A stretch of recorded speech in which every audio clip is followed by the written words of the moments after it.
All right. President Trump once again refused to apologize for past comments he made, including calling for the death penalty for 4 Black and 1 Latino teenager known as the Central Park Five. The teens were wrongly convicted of the brutal beating and raping of the jogger in 1989. Trump yesterday was asked if he would apologize to the five for the full-page ad that he took out in 1989 in 4 New York City newspapers calling for the state to bring back capital punishment. Why do you bring that question up now? It's an interesting time to bring it up. You have people on both sides of that. They admitted their guilt.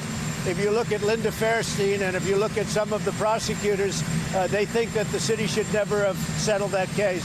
So we'll leave it at that. Central Park Five's convictions were vacated in 2002 after DNA evidence. We're talking about DNA evidence linked to serial rapists to the crime, and their confessions were discovered to be coerced. The new Netflix miniseries, When They See Us, has renewed focus on the case and generated public outrage. I know there's I think a Columbia law professor had to leave her post because she was a prosecutor at the time. But Eddie, you know, there are some things you can debate. There's some things where you don't know exactly what happened 20, 30, 40 years ago. Here, DNA evidence. Clearly. Open and shut case. There are not two sides to this. Not at all. And you know, these were babies. These are children, 14, 15, 16.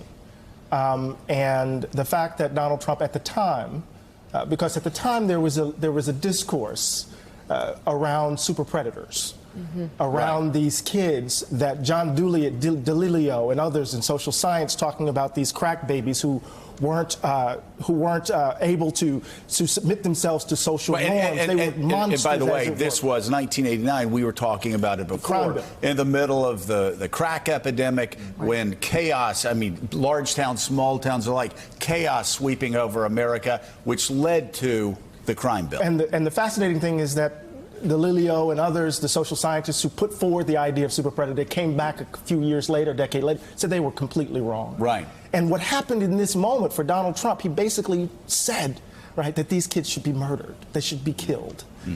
And one of the interesting things about this, and particularly the Netflix Avia DuVernay's documentary or film, not a documentary, it's a film, is that she brings to view how broken these kids were and how broken the men still are. And folk went on to live their lives, and they still have to deal with the fact that they were put away. One kid at 16 was put in Rikers, and he is still grappling with what happened. So the fact that the most powerful man in the world is saying that can't say that he was wrong when those babies' lives in addition to all that went wrong, the coerced confessions, the lack of DNA evidence, the false convictions, the rapist himself went on to abuse, assault, and rape several other women in the park after this heinous crime was committed, and he committed it. Exactly. Look, but Eddie, I'm surprised you didn't raise this. I mean, part of what happened with Central Park Five at the time, even at the time, was the notion of a bunch of African-American kids in the park wilding. That wilding was a thing that happened in Central Park, and this was an example. It was a racist trope at the time. Created by the police in some ways. And the fact that Trump in 2016 was on the campaign trail saying that Central Park Five, who had been exonerated by DNA evidence years before, he stood by the notion they should have had the death penalty. And now today at the White House, yesterday at the White House, not only still defending that position, but defending it with the language that he used around Charleston. There are fine people on both sides of this argument. Charlottesville, I'm sorry. And by the way, there are fine people on both sides. You wonder why people think Donald Trump's a racist. They think it because in these instances... We don't have to think it. In these instances, he goes to the same... There are fine people on both sides. There are arguments on both sides. No, there are not. I've got to say, that's right. It was stunning, Claire, that he went back and actually used the Charlottesville language again to remind everybody that he had said there were good people on the white supremacist side and good people on the anti-Nazi side. Think about how his mind works. He gets this question, right? And he has to make a decision on the spot.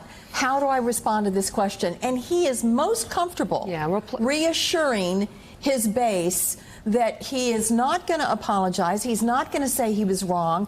He is so wedded to that position, he is willing to say something that is outrageous on his face. And everybody in America should watch that Netflix special. Everybody should watch it, because when you watch it, you then comprehend how outrageous it is that the President of the United States refuses to say those young men were convicted and it was wrong and somebody else did the crime, and let's hope our justice system is in the process of cleaning up that. With one other add-on to what you just said, everybody in America should see the documentary, and everybody in America should go reread the language that Donald Trump used in the wake of the arrest and conviction of the Central Park Five. So ugly. And compare that language that he used then in 1989 to language he uses today about people on the border. Right. It's the same. It's the same stuff. So, we've been talking about Donald Trump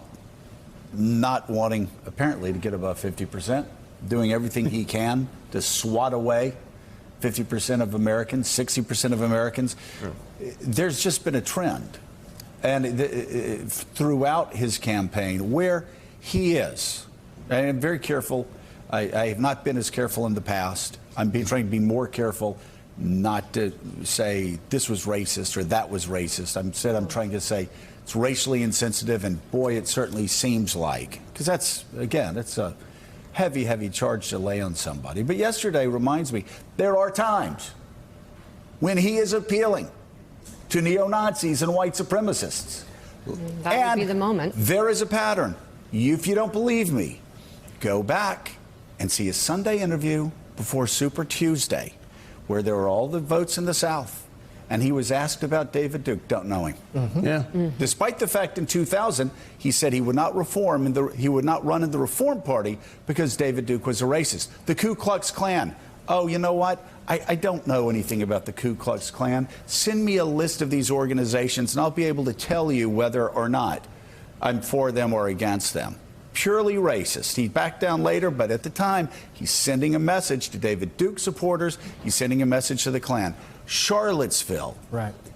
Good people on both sides. Of course, jackasses on the far right. Well, not the far right. There's nothing far right about them. Trump supporters that are in the media and decided to defend him in Charlottesville will try to tell you that he never really said what he said. You know who said that Donald Trump was providing aid and comfort to white supremacists? A man who was there, David Duke. He thanked Donald Trump. Richard Spencer thanked Donald Trump. They all said, we finally have a man. Our guy. We finally have a guy who is going to support white nationalism. And then we go to yesterday. Right. It's one more example of Donald Trump not sending a dog whistle, but getting on the foghorn and just blaring it as loud as he can. Yeah, you know what? DNA evidence, I don't care if there's DNA evidence or not. Those black kids should have died. Should have been murdered. And you know, one other element there, Joe, that you touched upon that is critical to understanding Donald Trump. There's an underlying theme to his entire life, his professional life. It goes back 40 years, and it's sustained every day in the presidency.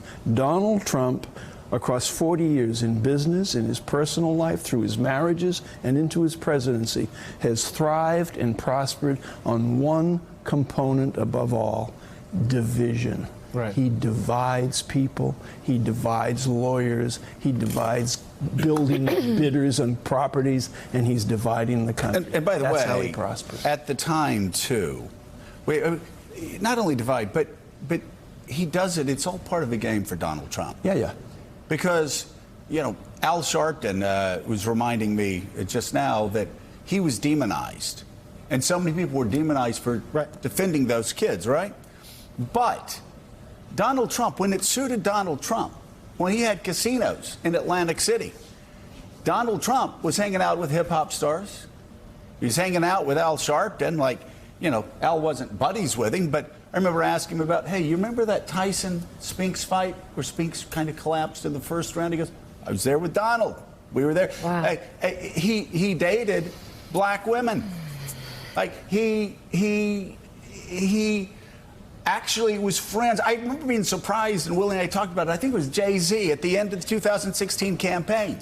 They're all up on stage and everybody's pounding Donald Trump. But Jay-Z, I think, and if this is wrong, I apologize, Mr. Jay-Z. But it says, Mr. Z. says something like, there's nothing personal against Donald Trump. And I asked Willie the next day, I go, what was that about? And he said, Donald Trump had a great relationship with the hip-hop community. And, there was this sort of mutual admiration society, sort of the bling, the gaudiness. It fit in very well with a certain something. You could do an entire episode of Morning Joe going back and looking at the history of hip hop lyrics in which hip hop rappers praising Trump, invoking Trump throughout the 80s and 90s as an object of admiration, not That's why he loved not them. as derision. Because as admiration, not as derision. Which with again, I bring this up to say, everything is transactional with Donald Trump. If being a socialist, Right. if calling for supporting the nationalization of banks were in vogue, Donald Trump would do it. Oh, wait a second. He did it in 2008 and said maybe we consider nationalizing the banks. He'll just go. And by the way, there's a crime wave in New York City. Everybody was scared as hell to let their kids go anywhere in New York because it was a more dangerous place then. So, of course, Donald Trump puts out an ad, says kill them all. I think you're right, Joe, that he's transactional, but then there's some underlying beliefs. Remember, he was sued for his real estate, denying black people access and people of color to their, and then the Central Park 5 thing, and then the Charlottesville thing, and then so part of however we describe his beliefs. Well, it's racism is racism is racism. However we describe his beliefs and his orientation, Mika. Yeah. Black parents have to deal with it. Yeah. Oh yeah. We have to deal with the environment that he produced. That is correct. And at the same day that he says this, the Proud Boys show up in Orlando. Right. The same day the Proud Boys show up in Orlando, Mitch McConnell says, we gave you your reparations. We allowed you to elect an African-American president. Right? Oh So the God. context of this, right, is that this country still remains at the highest level, so profoundly overdetermined by racism that we have a long way to go. And by the way, it doesn't matter why he does it. It doesn't matter why. Doesn't matter why. Racist. Doesn't matter why somebody is acting racist, whether they believe it or not. It's the same impact, and maybe he is a racist, and maybe he believes it. I remember one time talking to him on the phone, and him basically yelling at me, going, "Joe, you know I'm not a racist." I go, "Well, Donald, you play one on TV, and you know what? That's even worse." Right, and we went after him is. about it, and he said it works. So, whatever. It's still racism. You really can't slice it up. No. And again, the net effect. Think about Donald Trump. And this is when people go to vote in 2020. And Republicans, this is who you're I want people to think about the impact of Donald Trump's attacks on Muslim Americans. Or let's call them this. Americans who happen to worship a God in a certain way.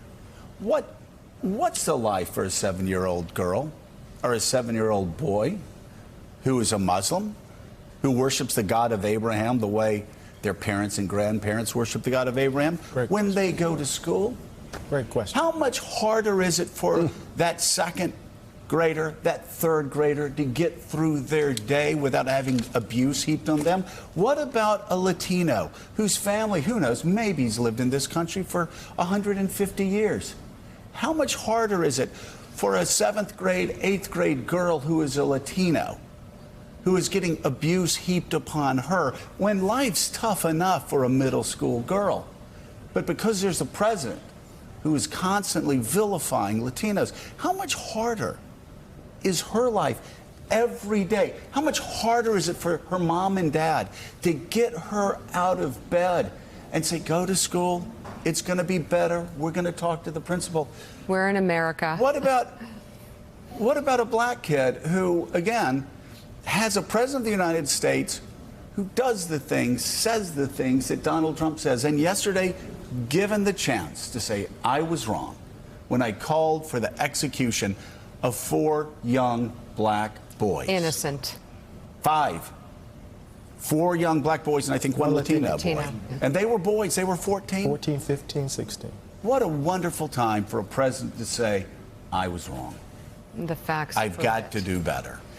Thanks for checking out MSNBC on YouTube, and make sure you subscribe to stay up to date on the day's biggest stories. And you can click on any of the videos around us to watch more from Morning Joe and MSNBC. Thanks so much for watching.